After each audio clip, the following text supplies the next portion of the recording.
part of going away is the getting there part, right? Absolutely. I love it. Well, yeah, I think it is about the journey because I've always done. So every year we do this trip.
my keeper.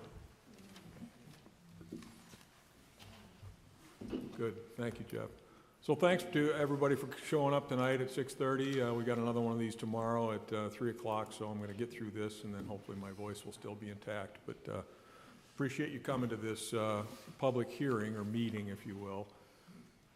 You know, we'll go through this thing at some length, but I wanted to start with some introductions. My name is Bill Bowe. I'm the chair of this WRRF, as we call it, and we'll define that term in a minute, task force, to try and, well, I'll show you the objective, but essentially it's to cite a potential location for a wastewater treatment plant, along with picking technology out and looking at risks and feasibility and all that sort of thing. So we'll go through that at some length today. History-wise, for me, I spent the last 35 years before I retired as an environmental consultant dealing with projects like this, including the permitting of them and some construction aspects of it. By training, I'm actually a geologist, so I know these guys are the wastewater engineers, not me. So with that, Sam? Hi, I'm Sam Clark. I'm the vice chair of the task force. I have 20 years experience with designing, building, operating, and maintaining different types of water and wastewater systems.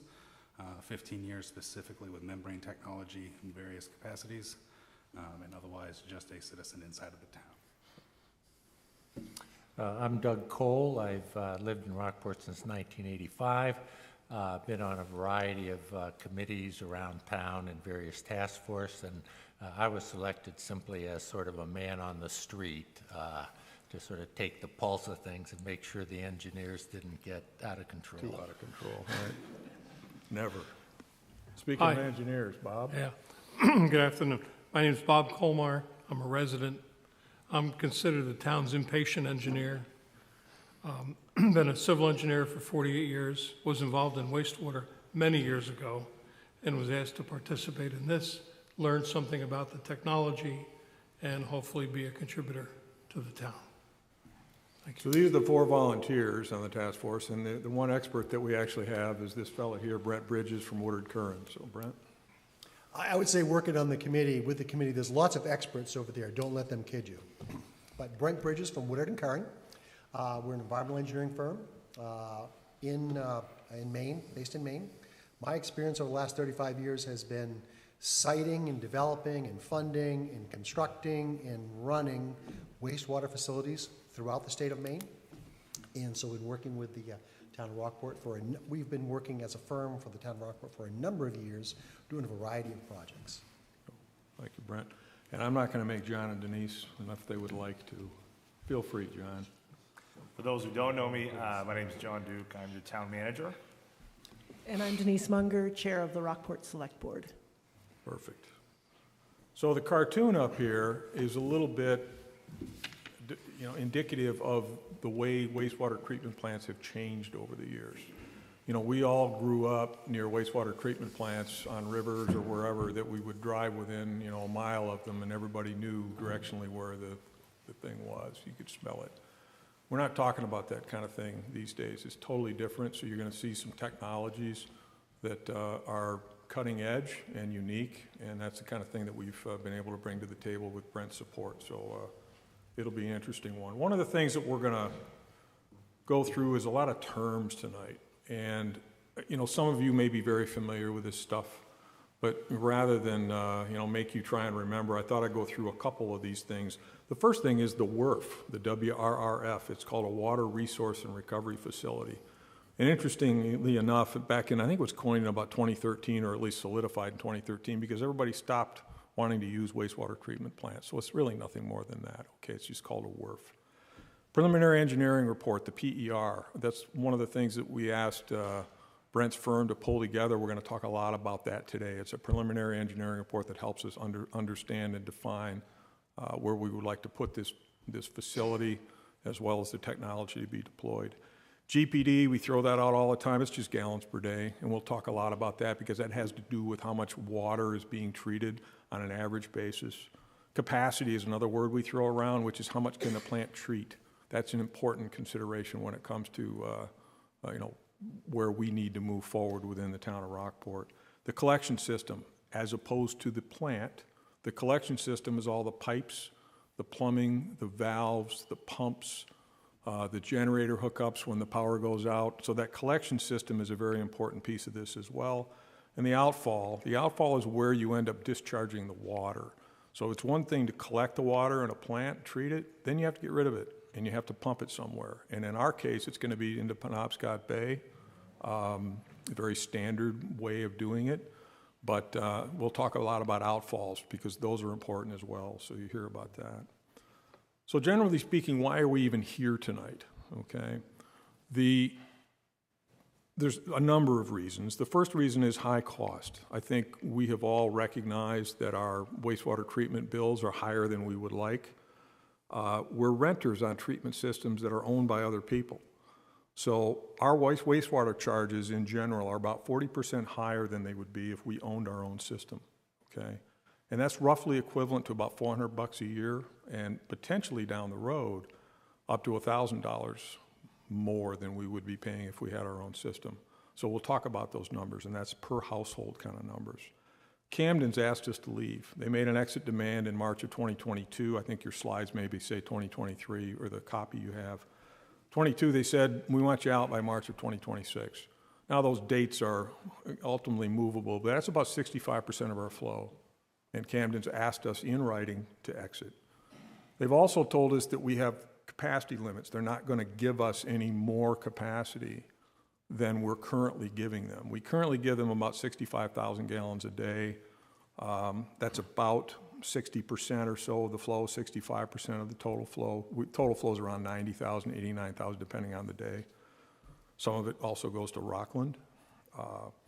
But Camden has said you can't have any more capacity. Why is that important? It's important because if we want to develop workforce housing out Route 90, we need to have public sewer. And if we can't have public sewer going to Camden because they won't allow us to take any more flow their direction, then that caps us off. That's why capacity is important. So it's not just rate, it's capacity as well. And right now, both 30-year contracts we had with Rockland and Camden have expired. So we have no agreement.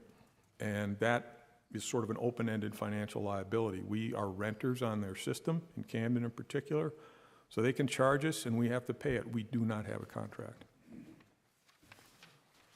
So let's talk about the WRRF a little bit. What are the variables that go into trying to decide where to site one of these things?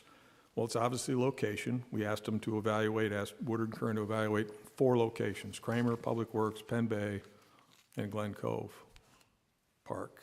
We asked them to look at multiple technologies: membrane bioreactor, something called this SAGB stuff that he'll explain, and then a conventional system. Cost is another variable. What's it going to cost? It's not the same cost depending on the technology and the location. And then we have feasibility. We may pick a location and say, that's great, but it's really not feasible for any number of reasons. It could be geotechnical problems, it could be legal issues associated with the land, it could be anything. And then there are risks. If we put it in one place, is there a risk that's going to come up later? Are there wetlands issues? Are we, whatever they might be. So those 5 variables all have to get put into one big bucket and stirred, and then you have to kind of come out with okay, based on all of these different things, what makes the most sense for us? So that's partly what we went through. So this task force got appointed by the board back in April of last year, so we've been at it almost a year. And it's a year we'll never get back, is it? Our charter was originally written as such, and I've literally just taken it right off what the select board approved, was to establish this foundation with respect to the history and status with Camden. Importantly, we didn't get involved with the dispute, or however you want to describe it, with Camden. That wasn't in our charge. Our charge was to figure out where to put it and what kind of technology to deploy. But we stayed informed on what was going on with Camden just so we would know kind of, where things were going. But we didn't venture into the negotiations with them. We needed to solicit the community on inputs or on potential alternatives. That's what we're going to do tonight, okay, and tomorrow afternoon. And then we needed to look carefully at the siting considerations, risks, and costs. Many of you maybe remember that we had a preliminary engineering report that was issued in March of 2022, 2 years ago, that suggested that Kramer Park was a viable alternative and that we would put the water into the Goose River. And after looking at that for a while, we decided that that wasn't going to work. So for the first 3 months, we reviewed that existing work. We reviewed that earlier preliminary engineering report. And we had some permit-related discussions with the Maine DEP and realized that in the sort of the second 3 months that we needed to update that thing. And we needed to get an updated version. So we engaged, or the town engaged with Brent and his firm, Woodard and Curran, in October of last year, who worked at the direction of the task force. This was not a, the town retained them, but they worked at our direction to get this thing pulled together. And he's still living, didn't kill him, and it worked out very well. So the scope was, as I said earlier, evaluate 4 locations. These, Kramer, and you read them right there. Evaluate those technologies, develop estimates of probable cost, and develop a feasibility analysis and risk evaluation. We specifically did not ask them for recommendations. We wanted to see the results on a sort of a matrix, if you will, that said based on all these different things that you'll see here in a moment. And then we as a task force would develop a recommendation, and we all have an opinion. We're going to share that with you at the end. But then importantly, we need feedback from you all to say whether or not we're headed in the right direction. And then next Monday at the select board meeting, we have to provide a sort of a formal recommendation to the select board based on this, the outcome of these discussions. Some of the things we did, we made site visits to all 4 of the locations, drove around, sniffed the dirt, looked at cliffs and all that sort of thing. We made site visits to look at each of the technologies that we're looking at. We went out to Oxford to look at an MBR technology. We went out to Bridgeton to look at conventional sludge.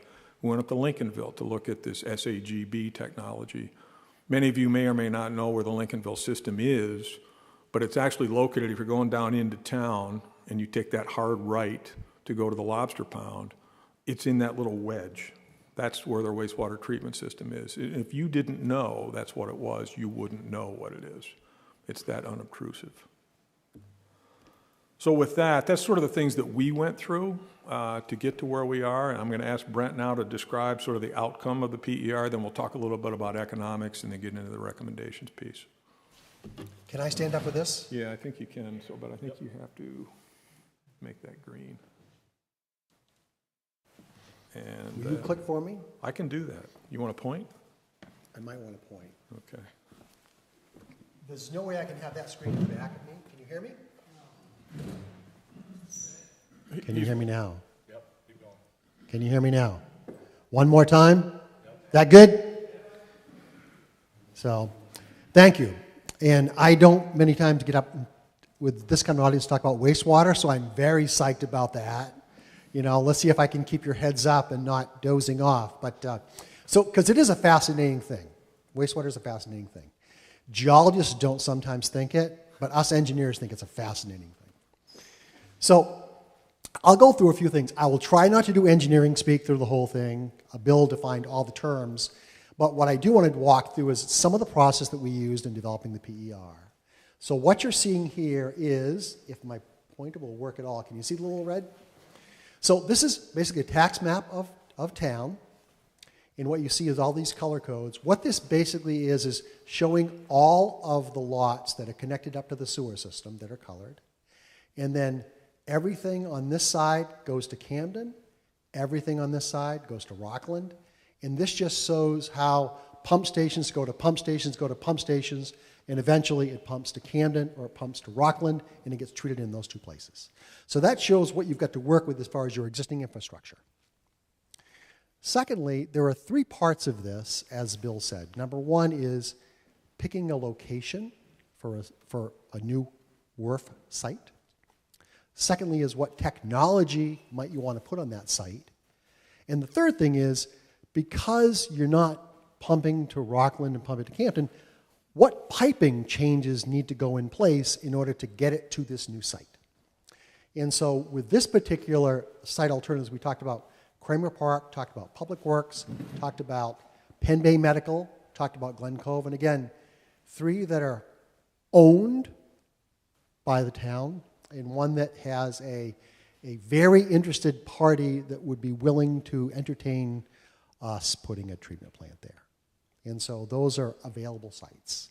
And the nice thing about it is it gives you the alternatives as far as the stretch of the whole town. So north to south, so they're not in one particular location. They're at a bunch of locations that give you a nice opportunity to think about the variety of things that you might be able to place there. I won't do much on process flow diagrams, although Sam would love to walk through these with you. But so there are three technologies we talked about. Submerged activated growth by, all I'll say is they all are very similar in, if this talks about wastewater coming over here and clean water coming out on this end, the front end is always about screening out things that can be screened out. Wipes, towels, clothing, things like that come into the wastewater system, get flushed down the toilet, or in other means, how do we get them all screened and taken out of the system? The middle part is always, how do we grow enough bacteria in order to treat the wastewater? They're all biological systems. And so how do we put enough bacteria in the system and collect it and to be able to treat the wastewater? So at the end we have clean water and then solids. So front end is all about screening things out. Back end is all about when you've got clean water to disinfect it. In all of the cases and all of the technologies we've looked at, we don't do chlorine. We're all talking about ultraviolet light. We're talking about filtering things or using ultraviolet light before we discharge anything into the ocean. And so no chemicals. And so all the technologies have that in common, that we have ultraviolet disinfection, screening up front. And the three technologies I'll talk through, and we'll show them some ideas. They're all basically with tanks above ground or below ground, growing bacteria enough to treat wastewater before you can discharge it. So this is Lincolnville. And so this is when you talked about right across from the ferry terminal, you walk in the ferry terminal, the parking lot. This site abuts the parking lot. And this is what you see, is all of the tanks are underground this is the generator, all the tanks are underground that are treating all of the wastewater. Open a hatch, look down, and you'll see what the processes are. So if this is, again, this is Route 1. This is the one building we have on the site that has a disinfection system in it. It has all of the electrical controls in it. So this is, again, we haven't grown a lot of grass. These are pictures before we had grass growing. But you'll see we tried to make it look just like the residential area because we're right abutting a house. And so that's what the Lincolnville site looks like. Activated sludge is the next technology. It's been around, I'll go back. The other technology has been around about 20 years. So the Lincolnville technology has been around about 20 years as far as doing a nice job of treating wastewater in the way that we've looked at it, so about 20 years. Activated sludge has been around since the dawn of time. And so this particular technology is, if you drive through other towns and see concrete tanks and rails and things like that in big domes, activated sludge plant. It's been around for years and years and years, very easy to know and operate. Same kind of thing, you screen it out, you disinfect it. In this particular one, the only difference between this technology and the other two technologies is the water doesn't come out quite as clean in the end. And so we have to actually filter the wastewater before we ultraviolet disinfect it. That's the only real difference between this technology and the other, but very traditional, used across the United States and in Maine, lots of places. This is Bridgeton, Maine. As Bill mentioned, they went to Bridgeton. We just finished completion of a wastewater project in Bridgeton. And this particular technology is, started taking wastewater January 2nd in Bridgeton. And so they had some old systems, they connected up to it, and now it positions them for growth in the future. This system is about 120,000 gallons a day, is what it's taking right now. Just started up, so a little more conventional from the standpoint, concrete tanks, rails. This is the two buildings, again, concrete tanks, buildings, stuff like that. It's up on the side of the hill, near town, but out of town. And so that's what it looks like. A little more size required on something like this. Next one is a membrane, and Sam talked about all the work that he does on membrane technology. Membrane technology has been around about 20 years treating wastewater. The one difference about membrane technology than the other two is what you're doing, you still grow bugs, you still get wastewater, you still produce solids, but as opposed to allowing a lot of biological processes, you're actually pulling the wastewater through filters, through very small fibrous filters, to be able to get clean water on one side and everything that's not clean on the other side. So a little bit different kind of technology. Again, you grow bugs in all of them.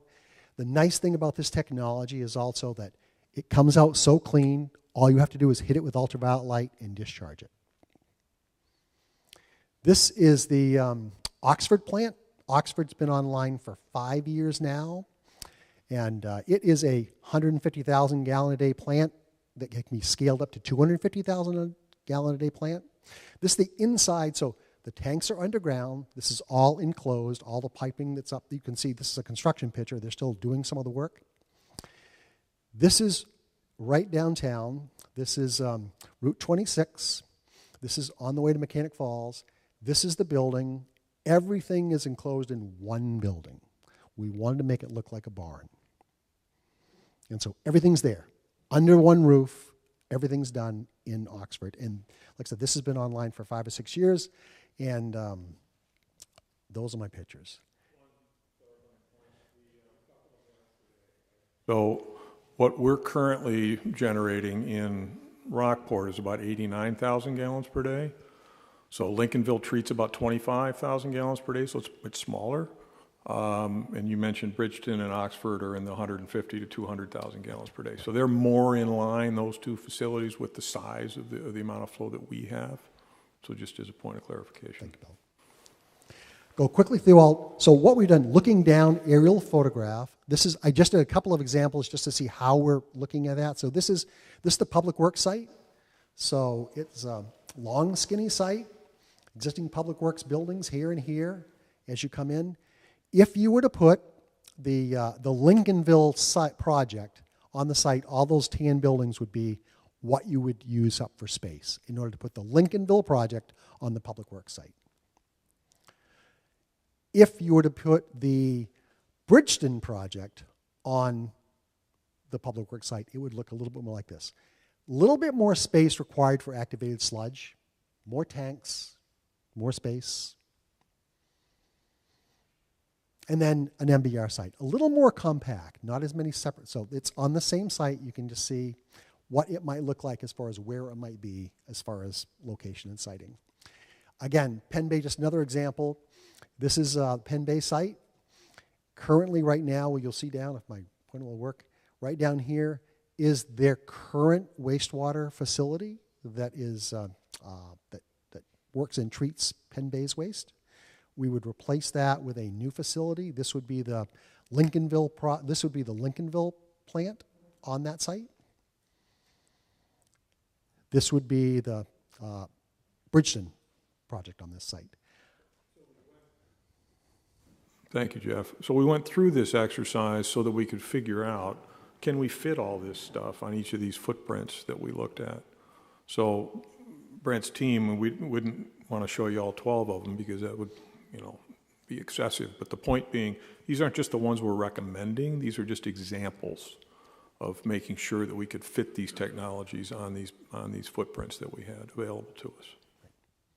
Generally about an acre. You need about an acre plus or minus of land to be able to put any of these technologies on. Lastly, I talked about is no matter where you put it. So if this is the public works site, you'd have to change some of the piping in town to get to it. Right now it's going to Camden and Rockland. You'd have to redirect things so that now you'd be pumping everything to the public works site to be able to access it. And so we did, again, a cost and a work to be able to change those pipes around or add some new pipes. Similarly, Penn Bay. If we were to go down to Penn Bay, again, a couple of examples, middle of town, southern part of town. So everything you're seeing there in the blue is new pipes that would have to be put in order to redirect flows. So when you put it together, I did a couple of cost estimates. So this is when I say the Lincolnville site, the activated attached growth site, we came up with a price of about $16 million to do that particular, just the technology. Public Works, infrastructure costs would be To give you another example is, if we would take all the flow and redirect it to where Public Works is, that would cost $5 million just to redirect all those pipes or add new pipes in. So we've done, for each of these locations and each of these sites, we've done all of this cost. Penn Bay, we got to go a little bit farther. So as opposed to Public Works being $5 million, go to Penn Bay would be about $8 million to redirect all that flow down to Penn Bay. We looked also at what it would cost to run these facilities. It's important. The long-term cost isn't just building it, it's what it's going to cost to run it. So we did an estimate as far as what it's going to cost to run each of these facilities to be able to compare. And what we came up with from a cost summary is each of the locations, each of the technologies, and we had what it would cost to build it. This is the facility itself and all those pipes to redirect the flow, and also what it would cost from an operating standpoint. And lastly, I'll be quick, is, as Bill mentioned, evaluating things. Really the feasibility is really, did we cover enough things about what's available for land, how easy it is to construct, how easy it's to operate, what are the funding considerations, how about permitting, what about the discharge license to be able to acquire a discharge license for the project. Looked at all those issues of feasibility as far as comparison, and then impact, again, environmental operations, all those things again, came up with a scoring. The scoring just makes sure, for all intents and purposes, that we're considering it, right? It's not, don't look at the number as much as what's the consideration and what's the comparison to other things. And when you're all said and done, feasibility and impact comes up with a listing of each of these facilities with some sort of an evaluation as far as feasibility and impact for each one of them. So that's the work that we did to get to the PER. Thank you, sir. All right. So let's sort of summarize what we just learned from Brent.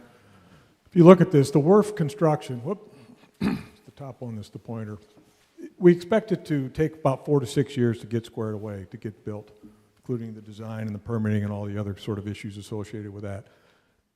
You know, we can do it at all 4 locations, okay? The feasibility and risk evaluation really favors Public Works and Penn Bay Medical. That's just generally in terms of that. And all 3 technologies are feasible. And we sort of felt as a team that the activated growth bioreactor was really the most favorable from an operating complexity and a risk perspective. The capital expenditure cost ranged from about $20.5 million at Kramer Park, that's the cheapest place, up to a high of $29 million at Glen Cove. And Public Works and Penn Bay Medical Center are sort of in between, okay? From you look at other factors though, such as current land use and geotechnical, that feasibility stuff and permitting risks, outfall routing. Kramer and Glen Cove both have current land use issues and frankly some geotechnical challenges. We all know what's at Kramer Park in terms of the lime kiln waste and really not wanting to try and construct on that. Plus they're public parks.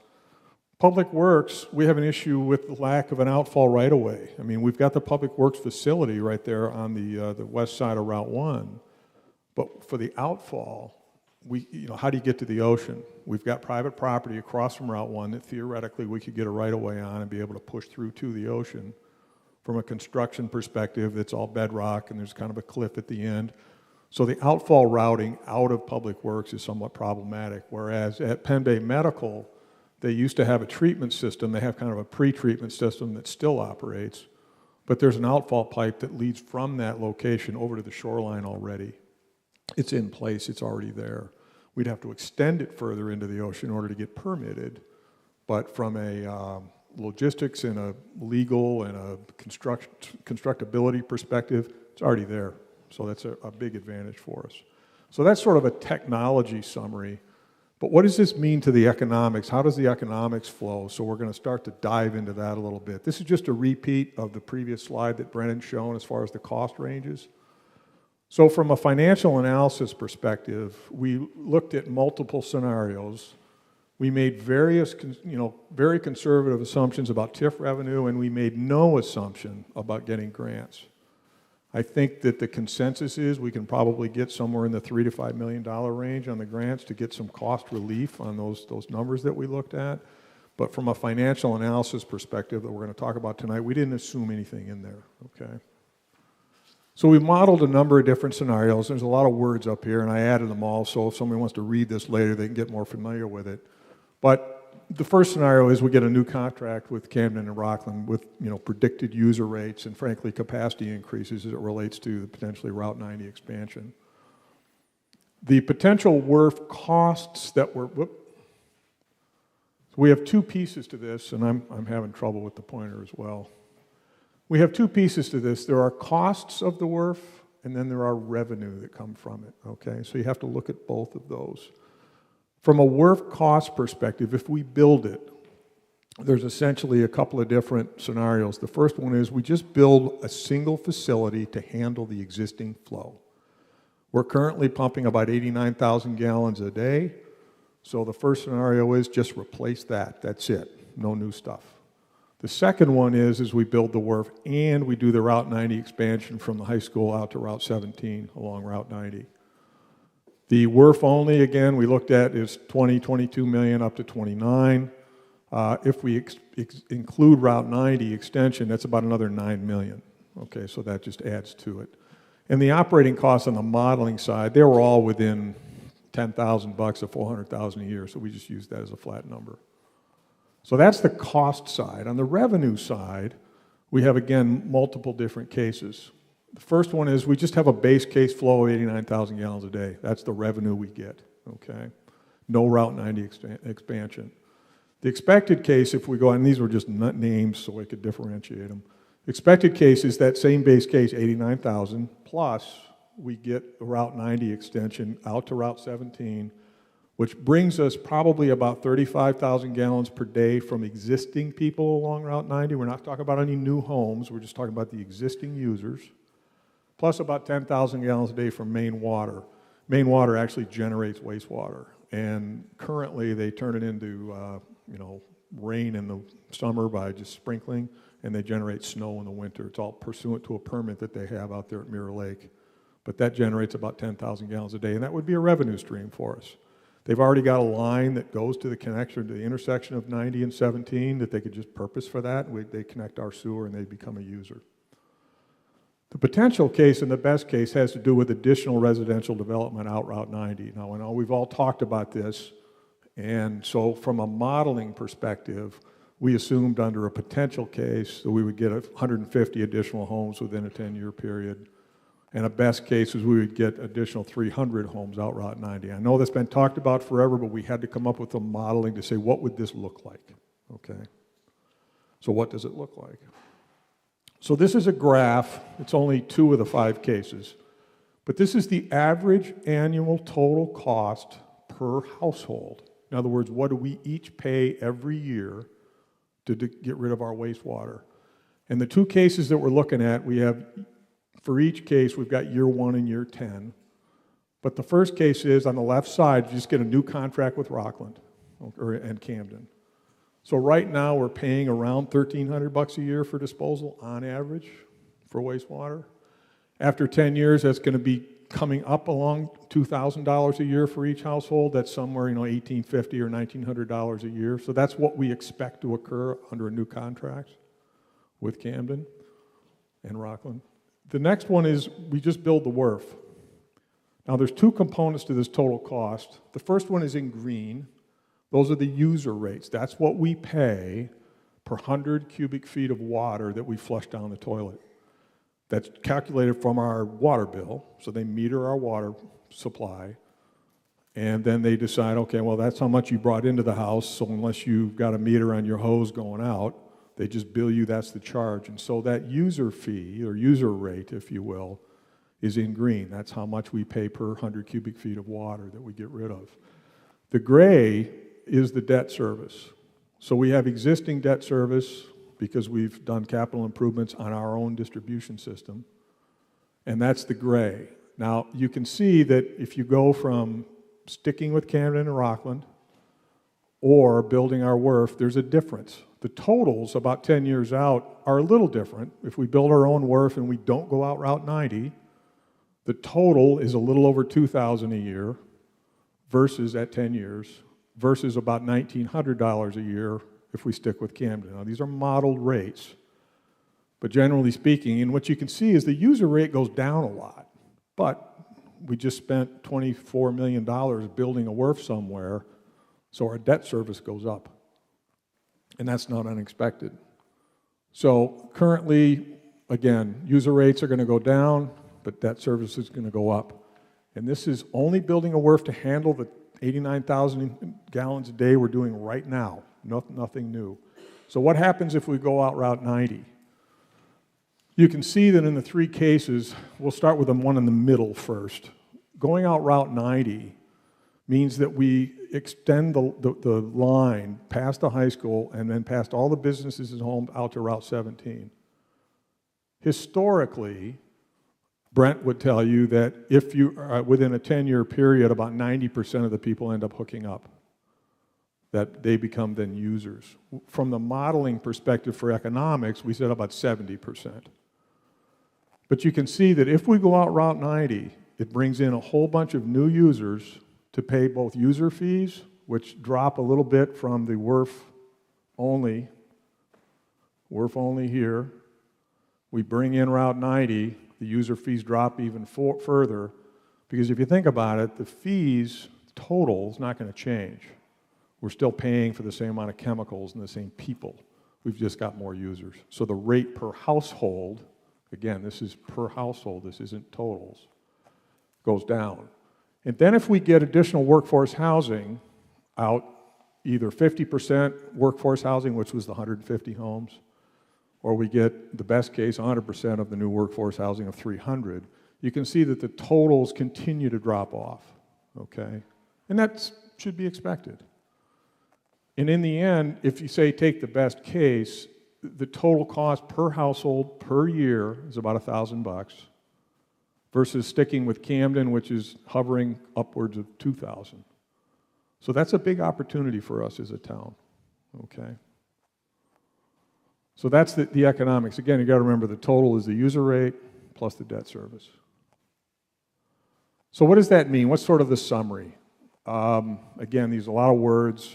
You can read the words later, but if we construct the WRRF and the Route 90 extension, that accesses additional potential users out Route 90 beyond the high school. That's additional revenue for us, and it really makes the project pencil much more so than just simply replacing the existing flow with a new WRRF.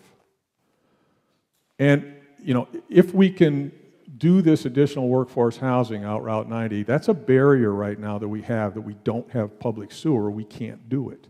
There's other barriers, okay, we understand that.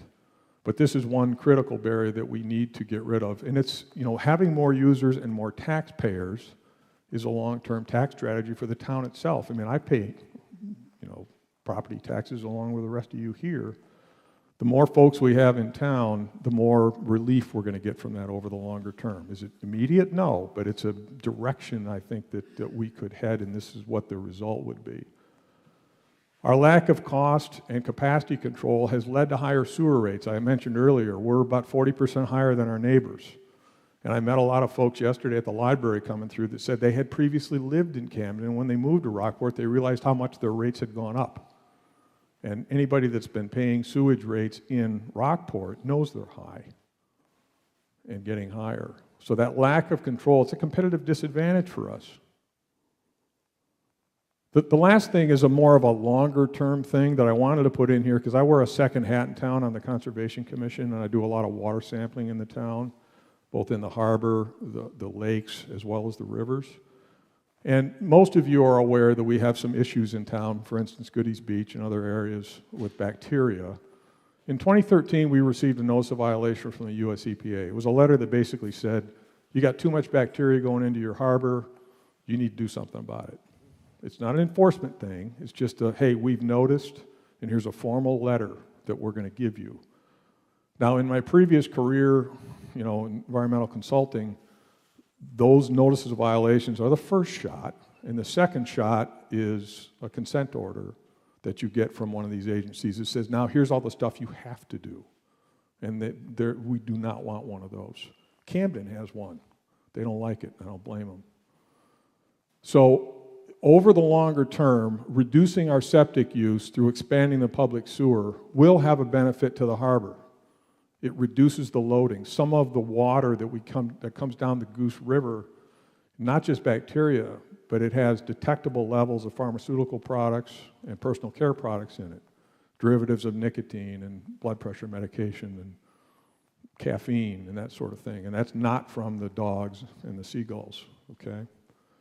So that's from failing septic systems. Now, I want to emphasize here that this is a tertiary benefit, but it's a long-term strategy that we have ranged from, in the 1800s, people direct discharge to the harbor. Then we went into sort of a septic system use up until the 1980s, roughly, when we went within the immediate harbor ring to having public sewer. That all has a material benefit to water quality. And so from a tertiary benefit, long-term perspective, and I'm talking about 5, 10, 20, 30 years, reducing our reliance on septic systems that will fail over time. They're failing now. We can measure these components in the rivers coming into the harbor. So that's just a longer-term strategy, because we don't want a consent order. We need to be able to say to the US EPA, we sent them an update letter, I think it was in 2020, that says, here all the work we've done so far, don't kill us. And we haven't heard from them. And that's kind of normal. And then all of a sudden we will. So this is just a longer-term benefit that I want to make sure everybody's aware of. So from an overall benefits, what is building our own WRRF going to do for us? It's a significant reduction in rates. We're paying about 40% premium to stick with Camden and Rockland. And there's no cap on that right now because we have no contract. Depending upon the amount of new development we get out on Route 90, we can either be flat or slightly lower than the current rates with Camden, or if we actually get some development figured out, we can save up to $1,000 a year per household. I mean, that's real money. And I know there are folks that are already somewhat stressed from the costs that we're currently experiencing, irrespective of what we're going to see. I think, Denise, you mentioned that rates from Camden have gone up 50% in the last 3 or 4 years. 50% increase, okay? Some of that's been covered by reserves on the town's behalf, but those reserve accounts are being depleted, and so we're having to eat those costs directly in our bill. I think we were at $15.50 a couple of years ago per 100 cubic feet. We're now at 20. That's going to go up again. We'll have control over our capacity needs. Right now, we don't have control over that. Camden has said you can't have any more. So we can't develop out Route 90 even if we wanted to, because we don't have the capacity allocation to allow us to take more water to their system. Removes a significant barrier to workforce housing. We talked about that. We talked about the longer-term benefits to surface water quality. And last thing, and I wanted to mention, Tyson Thornton is here from Penn Bay Medical, so if anybody's going to say something bad at the hospital, he'll hear it. Citing it at Penn Bay, one of the things that some of the really modern facilities are doing, they're building them at hospitals, and then they're recycling some of that water back into the hospital for use, in sort of gray water uses, whether it's cooling towers or boiler water or irrigation, maybe flushing. I mean, I'm not an expert in this area, but this is something that's ongoing right now. Penn Bay Medical uses about 25 to 30,000 gallons a day of water. That's what they end up discharging to Rockland. And they have a unique situation in the sense that every day they generate that 25 to 30,000 gallons of water. It flows into a concrete tank where they have to hold it, aerate it all day long to make sure it doesn't really start to smell. Then every night at 10 o'clock at night, they have to flip a switch, and that water starts getting pumped to Rockland. Rockland doesn't want their water during the day because they've got to treat their own water during the day. So they're waiting until the showers are done at night, and everybody goes off to school in the morning, and they're using it all day long there. So in the middle of the night, when nobody's up at Rockland, they take Penn Bay Medical's water. And Penn Bay's tank is about 50,000 gallons. They generate about 30. So every single day they have to pump it out there. If we can figure out a way to recycle some of that, 25 to 30,000 gallons a day, by redirecting the effluent, as Brent said, and that cartoon at the very beginning was kind of jokingly saying, you can drink this. You can. I don't think I would, but you can. It's that clean, okay? So that's another potential benefit from a community perspective. Because, and the other issue too, is that they have, you know, if we have a failure up at Mirror Lake, there's a rollover. You know, we did a tour of Mirror Lake's treatment facility. They actually use MBR technology. You know, they're taking pretty clean water out of Mirror Lake and making it really clean so we can drink it, but it's the same technology that we're talking about at the Oxford site. And they realize that if they have an upset condition, they're in trouble. And they've talked about that. How do they deal with that? What happens if a tanker rolls over into a lake? And in my previous career, I dealt with that stuff a lot. Usually it was not going into a drinking water reservoir, but that did happen. So that's a material risk that we have, and if we can somehow lessen that risk to the hospital by redirecting some of the water for their own operations, again, that's a resilience thing that could provide a benefit to that facility.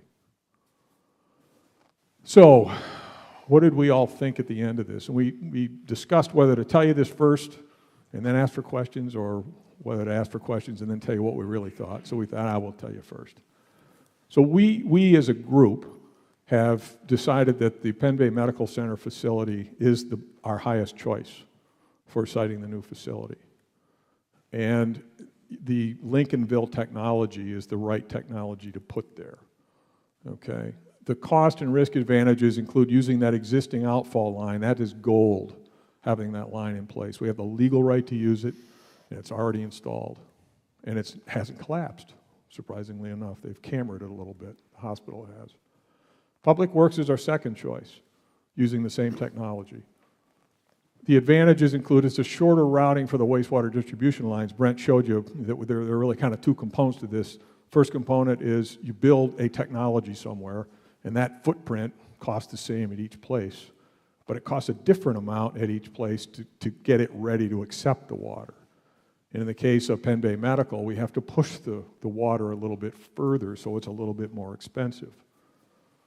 But Public Works is our second choice. The other problem with Public Works, as I mentioned earlier, is we get done treating the water, then where are we going to put it?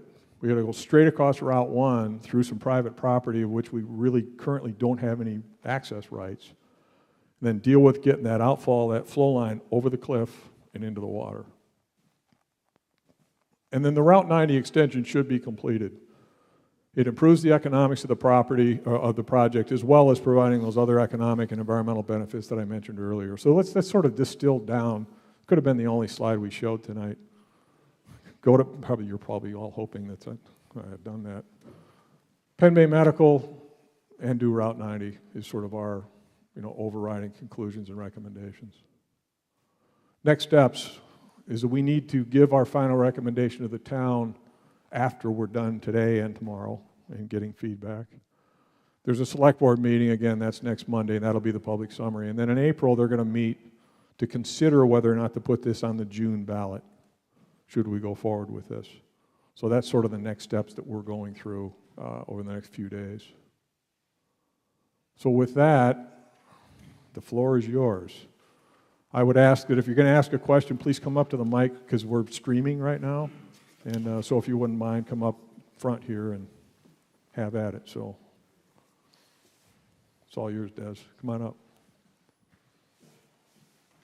I have two questions. One is, what was the assumed interest rate in your debt service? And two... Is that mic on? Hello? Yeah, there you go. Two questions. The first is... Are we on? I think you are. Hello? It's green. It's green. I still have two questions. Sounds much better. The first is, what's the assumed interest rate in the debt service? The second question is, if we know that projects get delayed, what happens to the economics if the project gets delayed 2 years, 3 years, that kind of thing? I'm going to ask Megan to answer that. So we estimated the debt service interest rate at 8.5%, typically with programs and projects such as this. The main bond bank offers a program that actually offers reduced rate loans for projects like this. So we assumed 8.5%, and we still feel that that is an aggressively high interest rate, but wanted to be make sure that we were estimating not on the low side of the project. And the second question is, if this delays a couple of years, is it going to matter to the overall? If this delays a couple years, I don't think it would matter to the overall project. In fact, it might benefit it depending on what happens with overall interest rates. But we would do temporary financing while construction's happening and then permanent financing once the construction period's over. So we might be in those better interest rates by that time anyway.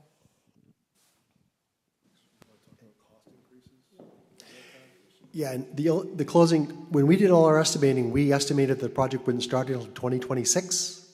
And so all of the numbers that we've shown show construction starting in 2026 and then continuing. And so we think that that'll cover the cost increases. And you had a contingency built into that cost estimate? Yes, we have a contingency as well built into that. And so we think between the starting in 2026 and having those costs projected out, and then we have a 15% contingency built into all of the costs on top of that. Other questions?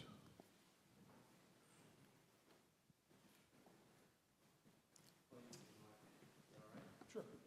We're going to go with Bill first. Just a quick question, Bill, maybe I misunderstood, but did you say the capacity was 89,000? The current flow is 89,000. And what is the capacity of what you're proposing? Well, Brad, I'm going to let you talk to that because there's really two capacities we're talking about. There's an average capacity, which has to do with sort of what you would see over the year from a billing or revenue perspective. But then there's a design capacity where you have to be able to handle those excess flows at certain times. And so they're really not the same thing. So, Brent, do you have a...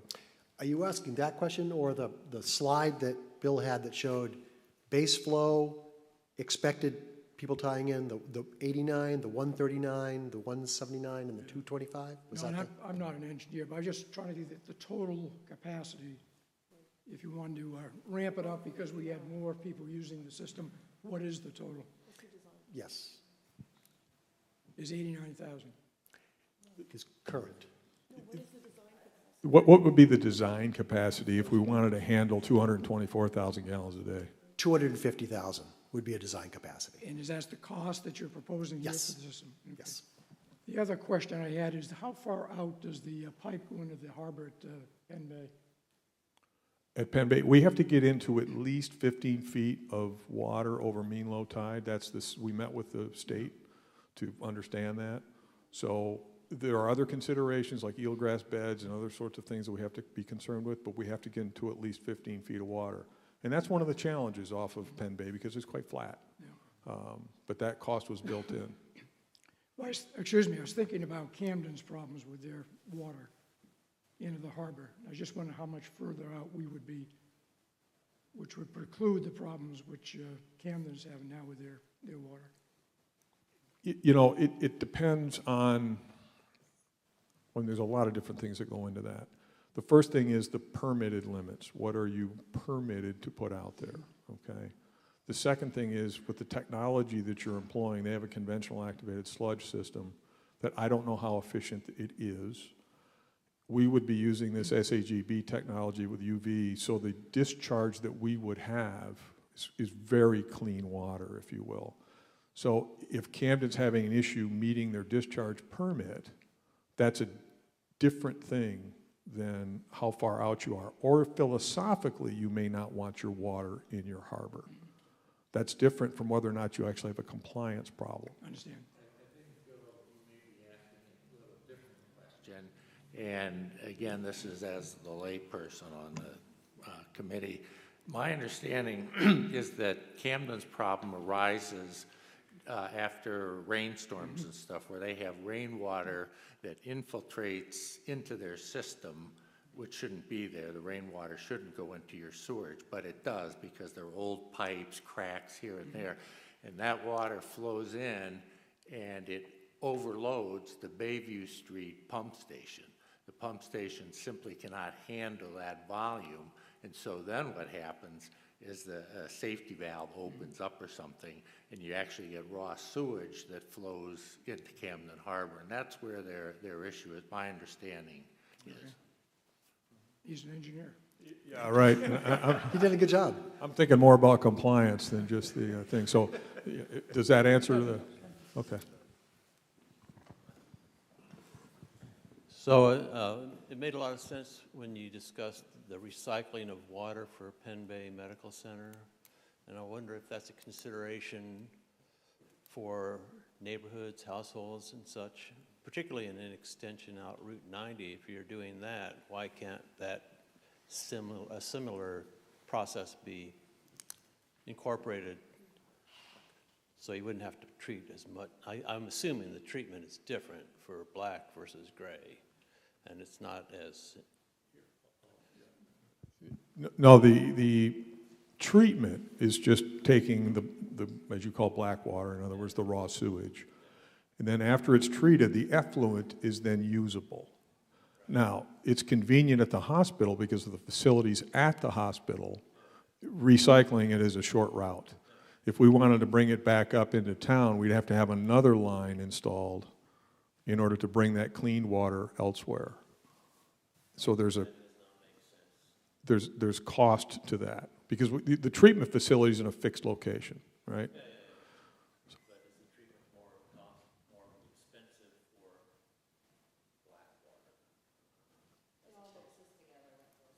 Yeah, at all.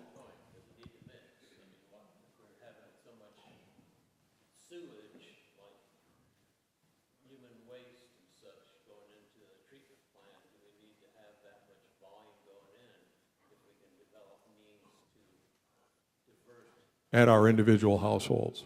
At our individual households. Yeah. I'm just thinking out loud, like, you know, could I have a tank that holds my water from the shower and then just like, Well, simple process and then I pump it back in and take another shower? I think from a water conservation perspective, that's a great thing. And there are countries that do that routinely. We don't. From a town perspective, no, but I think individually it's a great idea. From a conservation perspective. Yeah, would you mind doing that so I can? Yeah, sure. Yeah, all right, just use that one. Thanks. That way I can answer. Right on time, right? There you go. And then, so I live on 90, so I have a curiosity as to how that's being planned and, you know, are they going to dig up my front yard? Where do we stand with that consideration? At this point, we're only at the conceptual level. We haven't done any kind of real fundamental designs, okay? So Woodard Curran looked at what it would take to generally cost and install a pipeline out Route 90. As far as individual designs, is how things would be handled at individual yards and facilities. Okay. That's a more detailed design perspective, and certainly would be considered. The extensions that we've done recently, most of the in-ground main pipes are laid in the state right-of-way. So we dig up the state road, lay the main pipes in the state road, repave, replace the material and repave the road. And then at every house that's able to connect, we put a stub in that main pipe, and then you would run a pipe from your outfall from your house to the stub that we put in the main right-of-way. Is there a mandate to connect? There is not a mandate to connect unless your septic system fails and you have the ability to connect to the system. You are then required to connect to the system instead of putting in your own septic system. Okay. They just redid in Route 90. That would be cool. Yeah. Jeff, can you turn me on? Thank you. Jeff? I'll try to talk loud if I can. Jeff, can you get John's mic? Sorry. I'll talk loud so everyone can hear. Yeah, there we go. It's not lost on any of us in the town office how much the residents of Route 90 went through this past summer and the fall before that and seemingly 3 years before that, and how long it's taken for them to rebuild that road. So, and of course, you guys have it doubly bad because we were working on the road right next door and Route 90. Certainly a lot of care will go into that consideration, as well as the fact that Maine DOT has certain rules within which once they pave, how quickly after that they'll let us get back into a road. So there's a bunch of things, and we have to be really careful about it. But I know you've had quite a run over there, so certainly that's high on my list in terms of making sure everyone on Route 90 is taken care of best we can if we go down that road. Yeah, am I right that if the sewer line goes by your house and you've got a functioning septic system and you don't connect to the line, you're still going to be responsible for the debt service? The debt service, that's right, yeah. So, if you have a property and this is your property and the road runs along adjacent to, you'd be responsible for the debt service only, none of the usage, because obviously you're not connected. That's right, Taylor. Yep. Okay, I've got a few other things I'd like to say. Yeah. You know, I'm not convinced that the argument that development helps lower property tax bills, because what I think happens is, take the example of 150 workforce homes. I mean, that may be a good idea, but I think if anything, it would increase property taxes because of the increased services that those households would require. Yeah. You know, school teachers, whatever it is. Right. I think it works that way rather than the other way. So that's just a thought of mine. Yeah. And secondly, I really wish we could continue working with both Camden and Rockland. The idea of a sewer district makes a lot of sense to me. We were in a relationship with Camden for 30 years that really worked, and it fell apart for various reasons. And I would really hope we could put it back together. We've got the infrastructure already in place to pump sewage both directions, and if we could put the 30 or 40 million dollars or whatever the number is towards helping improve those systems, I think it would be a win for this entire community. Yeah. And it would help improve water quality in Penobscot Bay. So I also think, having listened to the Camden Select Board meeting of December 5th, that they are in fact open to continuing a dialogue with Rockport. There are some issues I think Camden needs to deal with, and I think the Camden Select Board would like to understand more about them.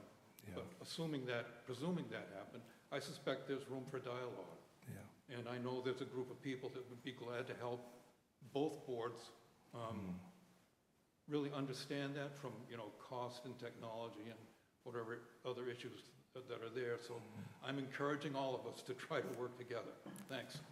Thanks, Taylor. Evening. All right, so if you talk into this microphone and have it close, it'll work fine. I've used one this evening, thank you. Good evening. A couple of things, one on the actual charge per Rockland or Camden. I was informed, and I talked with Mr. Duke, Rockland charges about half of what Camden charges for the same amount of wastewater. Unfortunately, Glen Cove reaps the full charge and subsidizes the Rockport building. Sad thing. The other thing, too, is Penn Bay currently still has a slight discharge into Penn Bay all the time, daily. There's a constant flow there. Whether it's allowed or not, EPA, I don't know. Another thing, too, and I have a study here from Maine DEP when they did samples up till 2001. Fran Pierce was the person that did it. Glen Cove was considered polluted at that time, and we had the treatment plant and pumping going on. Your man, Andy Fields, at that time, I talked with him, and he mentioned the fact that Walmart had some issues and it overflowed, okay? So there is a pollution going on. There was a sign placed in Glen Cove saying hazard to swimming there, okay? So my question is, instead of giving the sweet deal to Penn Bay and continuing to pollute the cove, and where Rockland was happy with the prices and continued, unlike what you said, I would think we stay with the deal and save a lot of money all the way around, and avoid even the Route 90 extension, which probably, last figures was $1 million a mile to put a piece of pipe in. So my thoughts. Thanks, Charlie. Anyone else?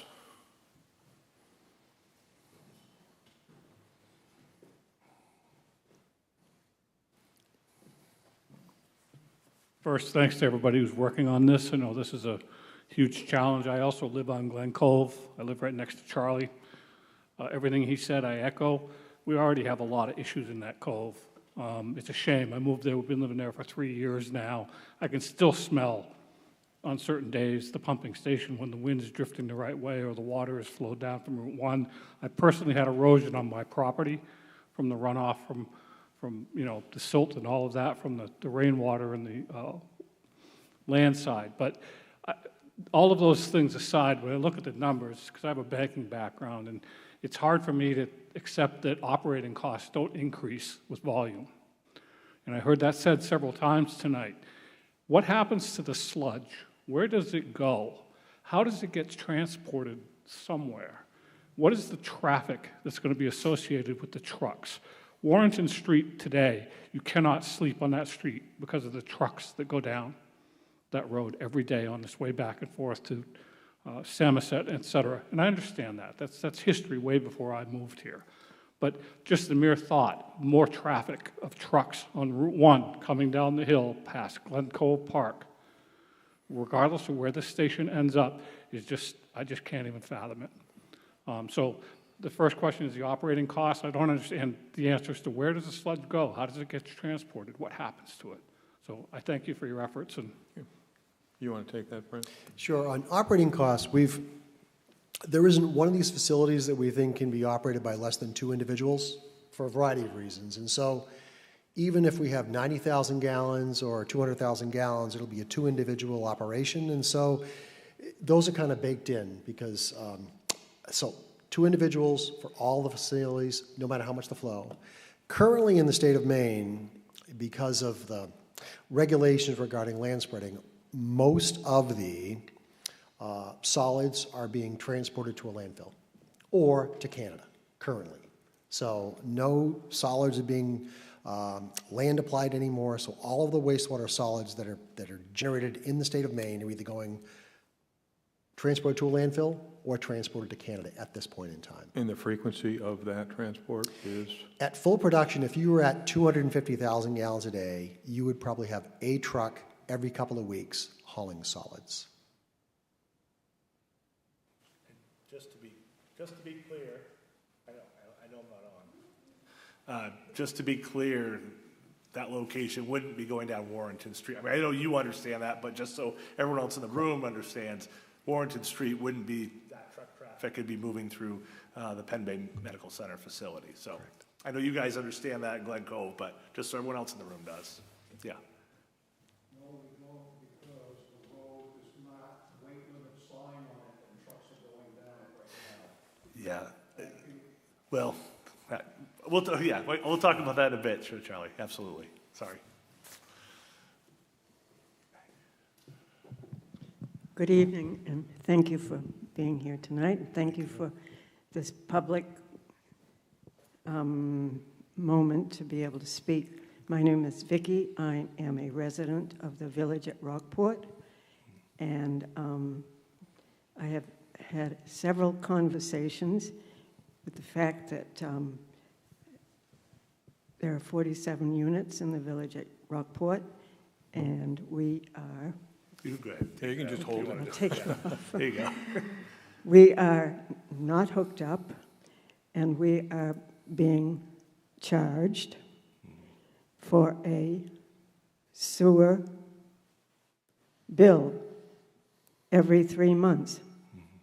And it is a little bit of a sore spot, particularly if it's going to go tear up Route 1 again and go to Penn Bay Medical Center. That's my feeling about that. And I'm speaking from my own perspective, but I've listened to a lot of the other residents in the village at Rockport as well. Thank you. Thank you.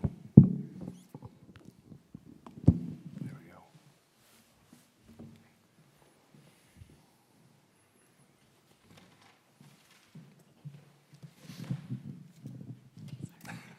All right, I'll just Go for it, yeah. try to stand taller. Thank you for all of this detail and giving us all of this. Yeah, some questions related to what others have said about, I mean, I see a lot of the community benefits. You've talked about giving us, you know, a lot of flexibility in our own system and capacity we need to kind of weather whatever happens in the town and at the hospital, and some questions about the debt service component and how those costs are shared. And it seems like, you know, the status quo is to, you know, anyone who's on the line has to pay that. But I'm curious if there's any other cost-sharing models, alternatives out there to share those costs around. If that is, you know, a big community benefit, can other people share in that somehow? Well, it's interesting, actually. I don't know if I want to go down this road, but our neighbors in Camden, actually, they previously, they chose to share a lot of their costs for infrastructure needs amongst their tax base. You know, the idea that, you know, I guess the tide rises all boats, right? The difficulty they then ran into is when now they're trying to resolve so many issues that, you know, Pearl Street and some of the other hot spots I think we've all seen in Camden, that part of the difficulty they had is they were having difficulty receiving federal aid because their rates were so low relative to others, because they had sort of taken those needs and pushed them out of the realm of wastewater. In Rockport, we have our wastewater costs are what's called enterprise funds. So it sort of lives and dies on its own sword, and it's separate from taxpayer needs altogether. There are pros and cons to that. I mean, on the one side, for example, the villages or those who live in front of areas that aren't impacted, there has to be some sort of cost by the fact that infrastructure runs in front of someone's property. On the other hand, they're receiving no benefit. And there's a difficult part in sort of understanding how to have that benefit that should help everyone, you would hope, right, in an ideal sense. And yet, how do you share those costs in a way that those, for example, live off, let's say, Mount Pleasant, on the dirt section of Mount Pleasant, probably not going to see wastewater run up there anytime soon. We can't even get it paved for that matter. So how do we make sure that those balances, that conversation comes in balance? And I don't have any answers for you, Amanda. I think that it's something that I think probably every town grapples with, and certainly after the Route 1 extension, the villages, other places, how do we deal with these concerns? It seems to be a fairly common method to sort of have the use and the debt service as two separate components, but there are a number of different options. I don't know, Brent, if there's anything you want to add in communities you've worked with in terms of different methods of funding infrastructure like that. I'd support what John said. I think a lot of times when you're looking at funding alternatives, if you were to put it on the tax base, a lot of the funding agencies would not want to support the project, and so I think that's one of the reasons why. If you keep it as an enterprise fund, so just the people using it, there's more funding available to you, and so I think that's one of the reasons that a lot of communities chose to just do it that and not spread it out amongst the tax base. Thank you. Thanks, Amanda. That's why Camden changed from having all their taxpayers share in the capital costs of their sewer system. Is the USDA made that a condition of a grant, that it be limited to the sewer users. And it's just a question of how you sort of allocate those costs. A lot of communities require you to hook up. Once the sewer's in front, it doesn't matter that you have a functioning septic system. You need to hook up. So we've sort of, and I think a lot of communities in Maine have sort of erred on the side of, we're not going to make you hook up until your septic system fails. But in the meanwhile, there's an investment the community's made in cleaner water, and that's sort of how it got split.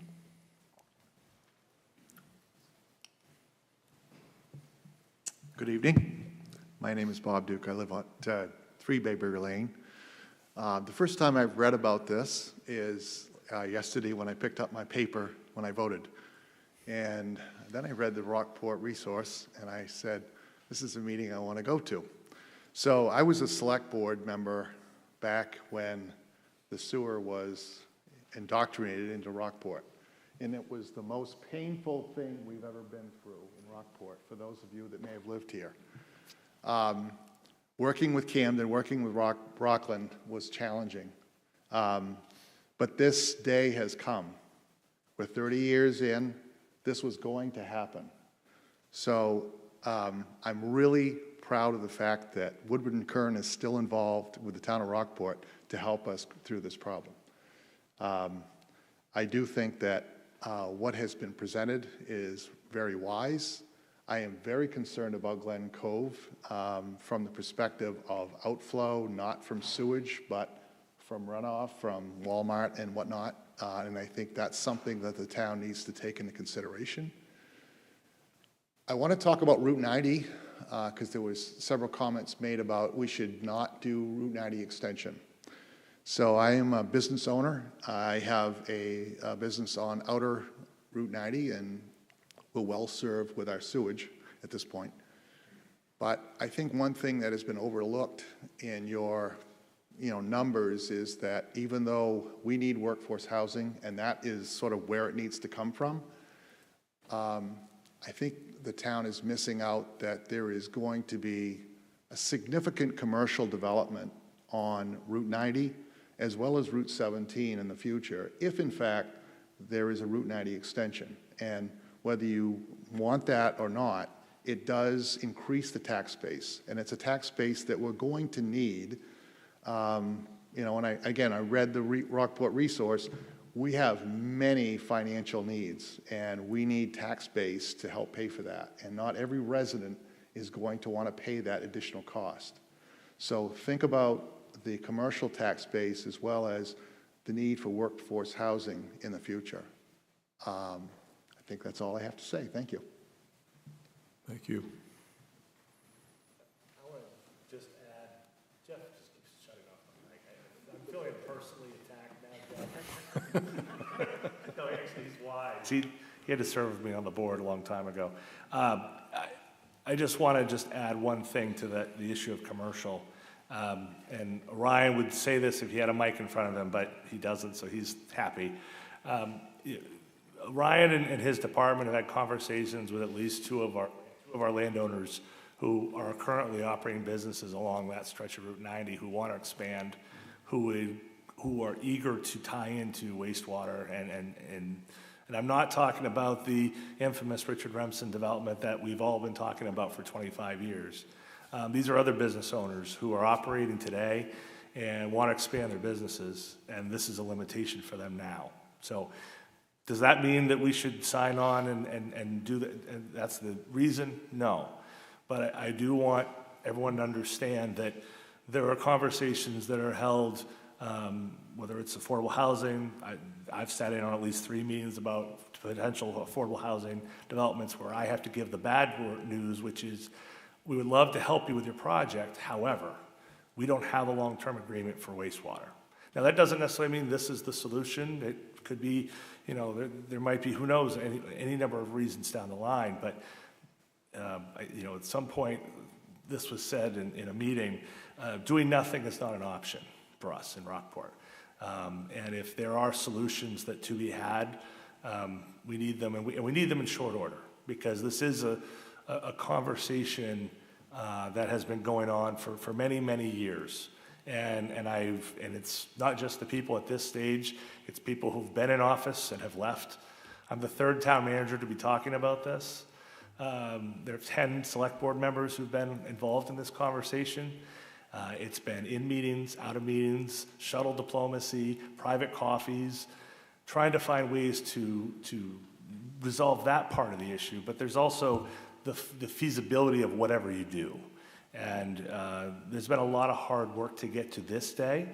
Not to say this is the solution for all, end all be all, but I want all of you here who've taken some time to come out, and I thank you for doing so. I want you to understand that there has been an incredible amount of work for those who work for you as your staff and as select boards and the like, and committees to talk about this issue and to try to find the best solution forward for Rockport. And this committee is just the latest in that long line. But even if the solution that you feel, you look up on this slideshow and you're like, that thing's all wet. That's not a wastewater joke, mind you, but I think is an issue for all of you to say, I don't like that solution. I want you to understand that there's the priority and the importance that this issue is really at the very top. And everyone involved wants solutions that move this ball forward. So whatever your takeaway is from tonight, I hope at least you hear what I'm saying about that, because that is really where we end up at the end of the day. So just want to add that. Sorry, Sam. I'll get off my soapbox now. Jeff, you can turn off my mic. Unplug it. Hey, Sam Temple. I've got a comment and a question. My comment is that my understanding of the work Bob Kennedy has led at the Conservation Commission is that the pollution in our harbor problem is mostly the result, or it's been, my understanding was almost exclusively the result of stormwater runoff. And I don't think we're talking about connecting stormwater to this system. So I was surprised that in the Rockport resource, sort of the hook and the conclusion of that piece was about the cleanliness of the harbor. So that's the comment, and you can speak to it if you want. But let me just, I'll do both. You bet. So the second one is just technical. The SAGB system that we're recommending here, I understand there's some of these technologies that are sort of more fragile and reliant on membranes, which maybe have a PFAS problem down the line, and there's some that are essentially rocks. And I'm not clear on which one this is. Thank you. Do you want to take that one, and I'll talk about conservation? Yeah, the SAGB is the rocks. And so, flow comes in, wastewater comes in, and it goes through chambers, which are granulated media, which lots of times can be sand, rocks, flows down through it, clean water in the bottom. And so it's kind of trapped and recycled from there. And so the Lincolnville technology is really rocks or media that kind of filters it out. And so that's the technology that's being selected. And from a PFAS perspective, does that have any impact at all? Now, PFAS, so any of the sludge generated in any of the systems will contain PFAS. And so from the standpoint of will the wastewater contain PFAS? No. But what's collected as solids in all of these systems will have varying numbers of PFAS, and that currently is why all of the sludge or solids in the state of Maine are being landfilled. And so all of the technologies will contain solids, and those are what's containing PFAS currently.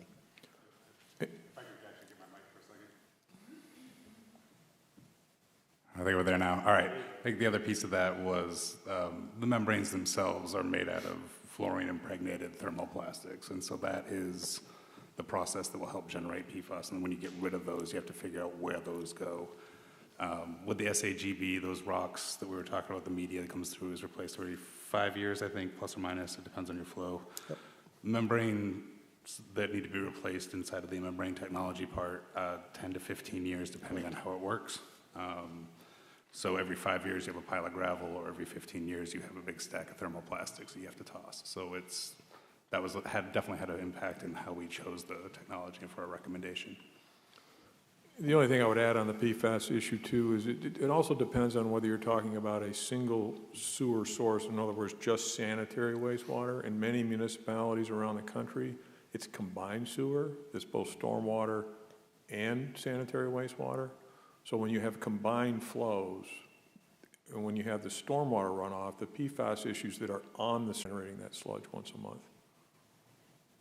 So it depends on the perspective of on the source. As far as Sam, as far as the harbor is concerned, you're quite right. Much of the issue that we have at Goodies Beach is related to the stormwater issues coming down Amesbury Hill and up and down Pascal Avenue. That's a stormwater issue. That discharges at the cement pier, if you will, out from the red building adjacent to Goodies Beach. And when we have storm events, the first day or so after those events, we will see impacts and spikes in bacteria levels in the water right there. But we also sample the Goose River, we sample Harkness Brook, we sample Ott Brook, we sample Lily Pond Stream, and we sample Winter Street. Those are all inputs to the harbor. Sample those once a month. We've been doing it for 10 years. You mentioned Bob Kennedy. Unfortunately, he moved permanently back to Florida, but he's still on the other end of my phone number. And we're going to continue that sampling effort. But when we have rain events, particularly in the Goose River, we will have elevated bacteria levels that are above standards in the harbor. And we will even see levels in the harbor above standards. So some of that contribution is coming down the Goose. I mean, you can all see it when you're on the bridge. When you have a flood event or a high rain event, that water's flowing like crazy. And that water is sort of brownish in color. It's because it's carrying silt and runoff from the surrounding areas. And that includes any potentially leaky septic systems. And that water also contains these pharmaceuticals and personal care products. Not at toxic levels, don't get me wrong, they're markers. So you can look at that water and say, hey, look, there's some blood pressure derivatives from metoprolol or something. You know that the source is leaking septics. And as I mentioned, it's a tertiary benefit. We're talking about cost first and the ability to expand capacity and that sort of thing. But cleaning the water from the fugitive septic systems over the long term will continue to improve water quality in the harbor. But it doesn't solve the Goodies Beach problem, and I don't want anybody to have the impression that it will. Am I correct? I understand what you're saying about the Goose River, but the Goose River doesn't run in any area that's going to be served by your proposed system. Not today, that's correct, Taylor. And one of the other things that we do not have as a town is a strategic plan to expand sanitary sewage or sanitation more broadly. We kind of take it on an ad hoc basis from year to year. And this task force has taken on the task, if you will, of trying to figure out how we should look at those expansion plans. That includes Maine Water, because Maine Water generally has they have their own expansion plans in mind. So we've been talking to them to figure out how can we sync up what they want to do with what we would like to do. And obviously there's a cost component to all this. I mean, nothing is perfect and easy, but we need to have a better understanding over the long haul. Where are we going with these lines? And what should we be doing about it, as opposed to blinking our eyes and letting 30 years pass and saying, gee, what just happened?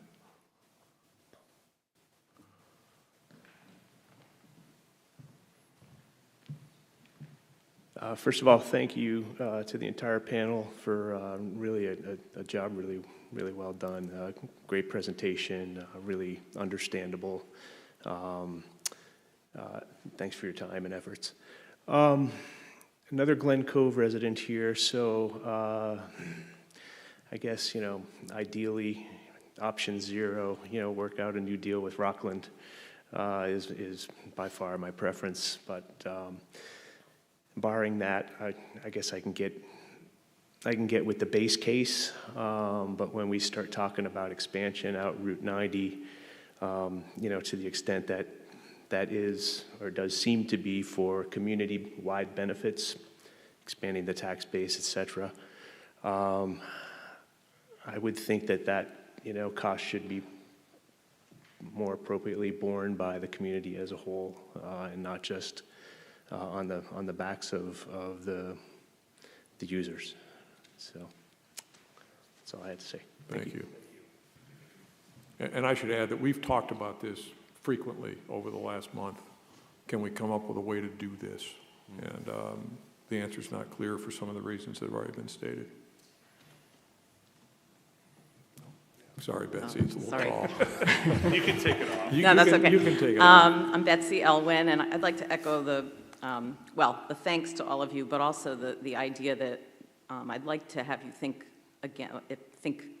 more about how to expand the base for paying for all of this, partly because, if I'm not mistaken, the vote is going to be by the whole community. And so you're going to be in this situation where the whole community is voting to have just a subset of that community pay for all this. And that's kind of a dicey situation, I think. That's all. Thank you. Good evening. I live on Pascal Avenue. I'm Beth O'Connor. Thank you for doing all this. This is very informative. A quick question, and it seems that you're saying that this project wouldn't start till 2026. And it seems that in 2026, Camden has said Rockport's cut off. And then I'm also seeing that it would take about 4 to 6 years to implement this project. What's happening in the interim there? How does that look? Do you want to talk about the development process, or do you want to go about the? I guess maybe I misunderstood. I thought that you were saying that that's what we've assumed for sort of a worst-case analysis of when we would actually begin construction. Yes. Yeah, when you're looking at a large project like this, we haven't gotten to the point of trying to create a Gantt chart, a bar chart that says we have to do this, what's our critical path. So we've estimated 4 to 6 years. The discussions with Camden, and we're not participating, I'm more along the lines of, they've said March 2026 in a letter, but they've also said at the same time within X number of years after a certain agreement. In other words, I don't think they're holding us to that. And they can't, because the main DEP, the Department of Environmental Protection, isn't going to let them close the valve between us and them. Okay. I think there was a discussion that they would do that previously, and the main DEP sent them a letter saying that would be a really bad idea. Okay. So we'd have to work that out. But the next steps would be, assuming this gets approved by the community, to really put pencil to paper and figure out, all right, exactly how long is this going to take? Okay. In my discussions with Camden, it's been if we're making a good faith effort towards building our own plant, okay, they will give us the time to do that. Okay. Brent, could you just talk about the design development? If on June, whatever it is, 11th, the voters said yes, how long does it take to get through design and construction? Like, what's the timetables for that, just so everyone can kind of understand that timetable? So from a reasonable standpoint, if we were to move this forward and have the funding in place, everything else to start necessarily designing something this fall, it takes about a year to get the design done and the permitting done, land acquisition, all those things that take place, so about a year time frame for all of that to go in place. That would look something like bidding the project by the end of next year, end of 2025, for construction to start in 2026. This is generally comprehensively about a 2-year project from a construction standpoint. So you'd be through 2026, 2027 for construction, and then you'd be ready to accept new flows and go. So about a year to design it and get all permitting in place, and everything you need to be able to put it out to bid. About 2 years for construction is about what the project would be.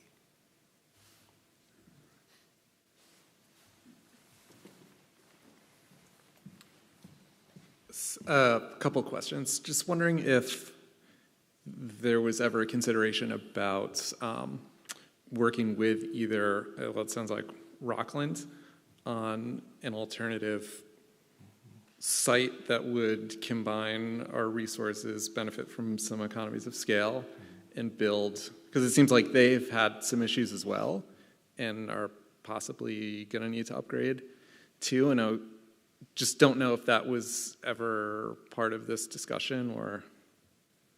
Yeah, am I on? I'm on. Okay, wow, here we go. So this is actually the second sort of round of PER efforts. The task force took on this effort and did a fantastic job in terms of really looking at these 4 options and the technologies. Prior to that, staff had looked at what feasibly could we do just that? Could we work with the city of Rockland? We had some great conversations, very amenable to working with the town and trying to work that through. The challenge was, much like Penn Bay Medical Center, the city of Rockland is not equipped to take our flows when we need to send them. So we'd be also required to create and construct tankage to store 89,000, that magnitude, and then just as Penn Bay Medical Center, send it overnight. The cost, I believe, was $13 million, I think, between the lines, the tankage, and all that. So very quickly looking at the cost of that compared to other options that would be longer lasting, because really that agreement, or I should say that solution, would only last as long as an agreement we could reach with Rockland might be. And so it was sort of putting an addition onto a house you rent. It's problematic. Joint project, I guess. Yep. That's kind of what I was thinking. So there have been conversations along that same line of, is there something that mutually beneficial, some sort of utility district that could be joined between whether it's Camden, Rockland, Rockport, and so forth. And I think in concept, those conversations had, I wouldn't even say they got off the ground, but I would say that, if everyone to a person would say, that sounds like a good idea, let's do that. And I don't want to take tonight to sort of talk about the peaks and valleys, the soap opera stuff that sometimes can color conversations between towns and somewhat with our relationship and our difficulty in getting a new interlocal agreement with Camden. But I would say that I think on its face, everyone would hope that you could pull that off. There are definitely hurdles like the tankage issue, like the issue of in Camden has already been discussed tonight, that the current pipe exits in the middle of their harbor. There's issues of infiltration that the town of Camden's fighting through. Everyone has their battles, right? And I think the challenge is being able, as three towns, to be able to say that in one voice, or one voice collectively, and be able to seek out the solutions together. It's from my seat, it's disappointing we haven't been able to do that. I would like to have thought that by this point we'd be constructing whatever solution it is by now. And I would say it's not from lack of effort on anyone's part from the town of Rockport. And I don't think it's lack of, I don't think it's personal either for those who for whatever reason, it hasn't happened. But there's been a lot of effort to try to stitch that quilt together, and we've just been unable to sort of get together in the way that I think works for everyone. With this scenario, this lays a path forward, I think, for Rockport to say, this is what, sort of the old bird in the hand, two in the bush scenario. This is a bird in the hand. We've been part of the difficulty, and throughout this has been, I think, and I don't want to speak for the select board, I'm just the town manager who's hired by them to try to give them options. But part of the difficulty is being able to say, what is it that we could do feasibly, realistically? And then from that, what is it that's possible? And that's, we know what we have, what could happen. That's been a difficult part, is that obviously we know what we want, but we need partners who are willing to sit across the table from us and do it. And we've had a hard time trying to get that conversation. Maybe Denise can add a little bit to that, but I think it's not from lack of trying or lack of desire. I'll say that. Yeah. I guess I'm looking at it as, I think this is a good opportunity, but to get voters on board, and just based on conversations, I think a lot of people see or hear or have a perception about the soap opera. Yeah. And I just think it would be beneficial to say, here's an option that we've, thought about, outside of going at it ourselves. Or like arbitration has any of that been? We did have a sort of court-sponsored mediation with Camden, with a professional mediator to work with the two towns. He came, he had us in sort of separate Zoom rooms, and he came to the Rockport Zoom room and he said, well, what do you want out of this? Do you want a long-term agreement, or is this a divorce? And we said, we want a long-term agreement. And he went away to the Camden Zoom room. He came back about 10 minutes later and he said, it's a divorce. You're going to get a divorce. And that sort of set the tone for the mediation, and we came up with some good terms to resolve the lawsuit issues between Camden and Rockport. But as I've said to many people, if one party in a marriage wants a divorce, you're probably getting a divorce. That didn't stop us. We spent a lot of the summer working, trying to have, as John alluded to, the various private coffees. We even had what we viewed as a fairly successful meeting early August to bring Camden. Rockland wasn't at the meeting, but we talked about them also being a partner to that, creating a utility district among the three towns, and it felt very, very positive. We thought we were on a great path. And then we were shortly thereafter, Camden held a select board meeting that totally went in the opposite direction. And I think in all fairness, Rockport, this is a big, important issue to us. It's not a big, important issue to Camden. Camden's got their hands full with a lot of other issues, so every time we want to meet, we're put off, well, we're pretty busy this month, maybe next month we can squeeze you in. And both John and I spent time at the Camden Select Board meeting in December, tried to make the case again about wanting to work together. And, anybody can watch that public meeting December 5th. I didn't feel like there was a lot of what we heard at that meeting from several of their select board members is they've got problems in Camden. Camden's got a very old system. They're digging up Pearl Street and Free Street. They're finding that basically they have cardboard sewer pipes, not even the old clay pipes. These are ancient, falling apart. They've basically got underground streams flowing into their treatment plant. And I think as the man on the street indicated when we were first looking into this issue, are we talking about signing up? If we worked with Camden, it could mean we'd be talking about signing up to help fix a 64 Chevy when we can go buy a new plant. And anybody who's had an old car and has kept plowing money into it, there's a point at which you wonder if you would have been better off starting anew. So Yeah, I think that's important to know. yeah, there's been a lot of time and effort, more on our part because it matters more to us, to work with Camden. And I don't want to give up yet, but that's, there's just a point where we need to do what's right for Rockport. And hearing that we have the potential for some housing developments that we are holding people at bay on because we don't have a sewer makes you realize that there's also a cost in delaying this because we are hoping that we could work something out with our neighbors. And so there's just a point where you realize, I'm not sure this is the issue. I still think there's a lot of things we can work together with Camden on. This just may not be one of those issues. Thanks. Thanks, guys. Thank you.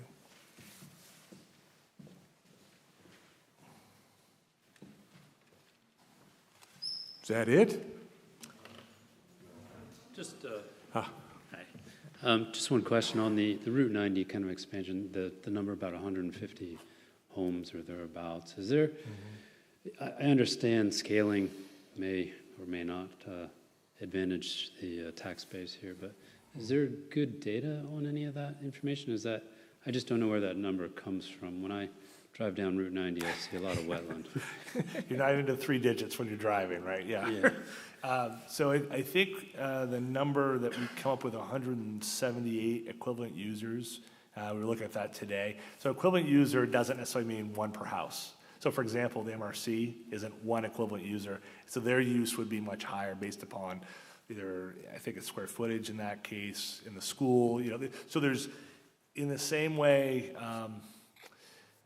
sort of like how you would size a septic system based upon the number of bedrooms, it's sort of the same way we look at public sewers and how we measure based upon the equivalent users.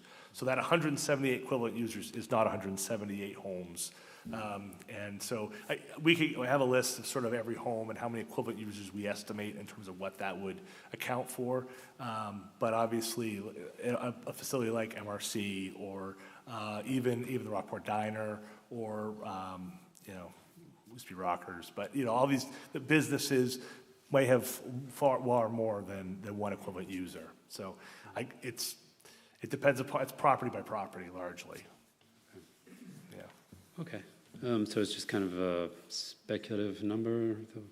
No, it's based upon what's in our ordinance, our wastewater ordinance. So that is largely based upon what's in state law. So it's how we determine how many equivalent users is actually, it's a pretty rigorous effort. He's wondering about where did we come up with 150? 150 home sites. Oh, I don't know. Do you have that number, Orion? Oh, I'm looking back. I just wasn't sure if there was a study that came up with that number, or if that's just... Oh, that's, yeah. Oh, it is, okay. Yeah, So sorry. Got it. Yeah. Okay, so it's an actual, got it. There it is. Yeah, I'll repeat exactly what Orion said. So for those at home, what Orion had just said, so we were referencing what's on this slide in terms of the housing development, which is, there's a Ingram's Corner project, which depending upon which case you look at on the slide on the screen, one is 50% build out or 150 homes, or 100% build out, which is 300 homes. So hopefully that answers it.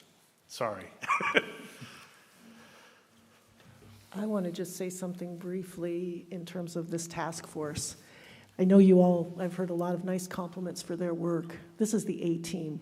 These are people who did this kind of work in their professional life, and they were town volunteers and took many hours to really examine this, give it their heartfelt consideration, their professional evaluation, and I just can't say thank you enough. I think everybody got that flavor. Thank you.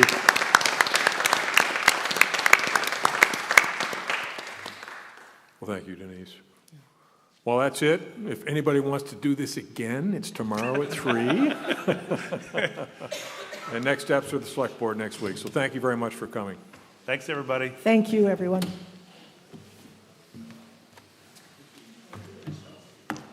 Thanks, Tyson.